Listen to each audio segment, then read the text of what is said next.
Hi.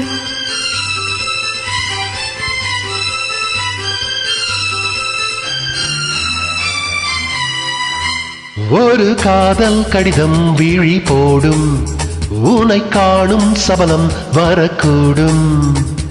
நீ பார்க்கும் பாவை என் பூவாகும், நெஞ்சுக்குள் தைக்கின்ற முள்ளாகும். கண்ணே என் கண் பட்ட காயம், கை வைக்கத்தானாக ஆடும். உன்னாலும் பின்னாலும் சன்னாடும், செம்மீனே உன்மீனே உன் தோளில் ஆடும் நான். பழையோசை கலகலகலவென கவிதைகள் படிக்குது, கொழு கொழு தென்றல் காற்றும் வீசுது. சில நீரில் சில சில சிலவென சிலைகள் தொடர்பு துடிக்க இங்கு தேகம் கூசுது. சின்ன பெண் பெண்ணல்ல வண்ண பூந்தோட்டம், கொட்டட்டும் நீளம் தான் அன்று காதல் தேரோட்டம். வளையோசை கலகலகலவென கவிதைகள் படிக்குது, கொழு கொழு தென்றல் காற்றும் வீசுது. Thank you. Thank you.